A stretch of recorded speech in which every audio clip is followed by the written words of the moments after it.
তোমরা যারা ক্যালকাটা ইউনিভার্সিটির আন্ডারে 5th সেমিস্টারের ছাত্রছাত্রী আছো এবং তোমাদের ইতিহাস সাবজেক্টটা এমডিসি কোর্সে CC6 পেপার হিসাবে আছে, তোমাদের জন্য আজকের ক্লাসটা খুবই গুরুত্বপূর্ণ। আজকের ক্লাসে তোমাদের 100% কমনযোগ্য লাস্ট মিনিট সাজেশন নিয়ে আলোচনা করব। তোমরা অনেকেই এই পেপারটা নিয়ে অনেকটাই চিন্তিত, কারণ হচ্ছে এর সিলেবাস ব্যাপক বড় সিলেবাস আছে এবং তার উপরে অনার্সের ছাত্রছাত্রীদের পরীক্ষা হয়ে গিয়েছে DSCC 9 পেপারে এই সিলেবাসের উপরে।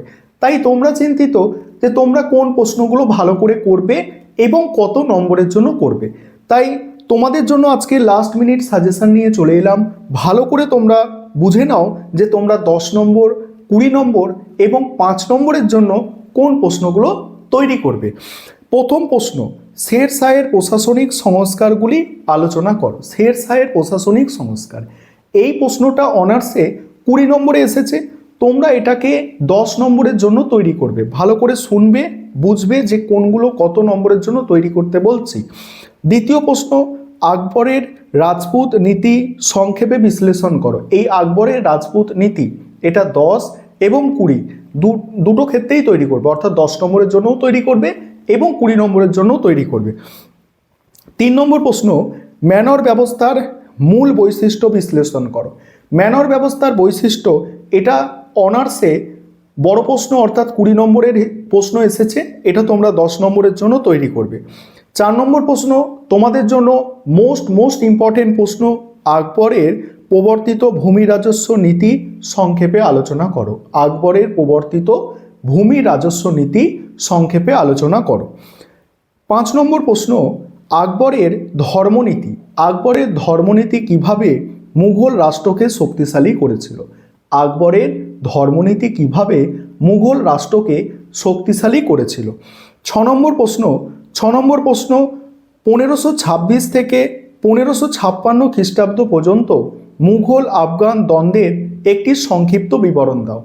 এই প্রশ্নটা বড় প্রশ্ন হিসাবে অনার্সে এসেছে, অর্থাৎ 20 নম্বরের প্রশ্ন হিসাবে অনার্সে এসেছে।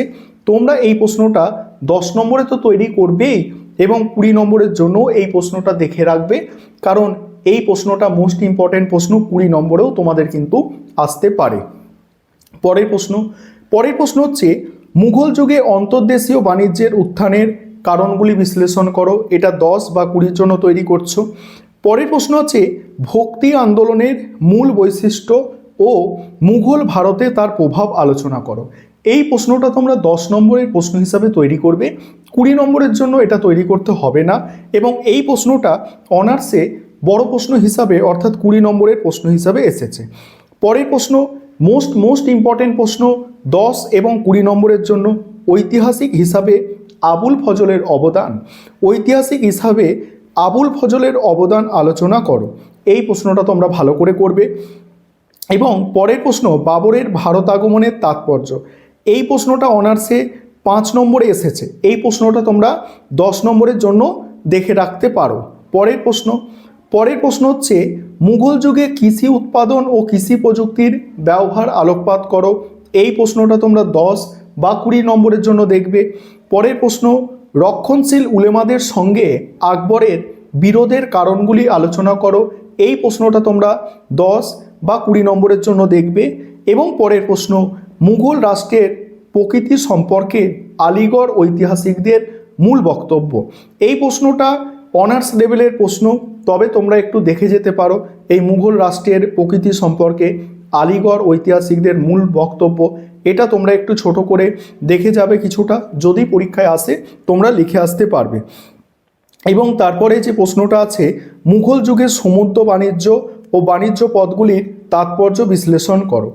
আর সুফি আন্দোলনের বৈশিষ্ট্য বিশ্লেষণ করো। সুফি আন্দোলনের বৈশিষ্ট্য, এটা তোমরা 10 নম্বরের জন্য একটু দেখে যাবে। দেখো, সাজেশনের প্রথম দিকে যে প্রশ্নগুলো বললাম এগুলো হচ্ছে সব থেকে গুরুত্বপূর্ণ প্রশ্ন, ঠিক আছে। তারপর শেষের দিকে যে প্রশ্নগুলো বলছি ওগুলো কম গুরুত্বপূর্ণ প্রশ্ন, এবং যে প্রশ্নগুলো অনার্সে একদমই আসেনি, অর্থাৎ 10 নম্বর বা 20 নম্বরের জন্য আসেইনি, সেই প্রশ্নগুলো তোমরা, অনার্সে তো 20 নম্বরের প্রশ্ন থাকে, 10 নম্বরের প্রশ্ন অনার্সে হয় না। যে প্রশ্নগুলো ধরো অনার্সে 20 নম্বরে আসেনি, সাজেশানে আমি দিয়েছিলাম, আগেও দিয়েছিলাম, এখনও বলছি, সেই প্রশ্নগুলো সব থেকে আগে তোমরা তৈরি করবে। অর্থাৎ অনার্সের প্রশ্ন যেগুলো বড় প্রশ্ন হিসাবে এসেছে, তোমাদের হয়তো 10 নম্বরের প্রশ্ন হিসাবে রিপিট হওয়ার সম্ভাবনা আছে, তবে সেটা কম, খুব বেশি প্রশ্ন রিপিট হবে না। এবং এখানে একটি প্রশ্ন আমি বললাম 1526 থেকে 1556 খ্রিস্টাব্দ পর্যন্ত মুঘল আফগান দ্বন্দ্বের একটি সংক্ষিপ্ত বিবরণ। এই প্রশ্নটা কিন্তু তোমরা 10 এবং 20 উভয়ই জন্য তৈরি করবে এবং এটা অনার্সে 20 নম্বরে এসেছে, যদিও তবুও তোমরা এই প্রশ্নটা দেখে যাবে, কারণ এই প্রশ্নটা কিন্তু এখান থেকে সবথেকে গুরুত্বপূর্ণ প্রশ্ন। এবারে 5 নম্বরের প্রশ্নের সাজেশন শুনে নাও। 5 নম্বরের প্রশ্ন, প্রথম প্রশ্ন যাবতী ব্যবস্থা। যাবতী ব্যবস্থার ওপর সংক্ষিপ্ত টিকা। দ্বিতীয় প্রশ্ন কাবুলিয়ত ও পাট্টা বলতে কি বোঝো। 3 নম্বর প্রশ্ন মনসবদারদের জাট ও সাওয়ার পদ সম্পর্কে টিকা লেখো। পরের প্রশ্ন হচ্ছে হুন্ডি ব্যবস্থা কিভাবে মুঘল অন্তর্দেশীয় বাণিজ্য নিয়ন্ত্রণ করত। পরের প্রশ্ন আছে আকবরের সুলয়কুল নীতির তাৎপর্য বিশ্লেষণ করো বা তাৎপর্য কি ছিল। নেক্সট, দিন ইলাহি কি কোনো নতুন ধর্ম ছিল। পরের প্রশ্ন প্রথম পানিপথের যুদ্ধ ও খানুয়ার যুদ্ধের গুরুত্বের পার্থক্য, অর্থাৎ পানিপথের যুদ্ধ খানুয়ার যুদ্ধের গুরুত্বের পার্থক্য আলোচনা করো। নেক্সট আছে শহর বন্দর শহর হিসাবে সুরাটের গুরুত্ব। নেক্সট, খালিসা, জাইগির এবং পাইবাকি শব্দের অর্থ কী।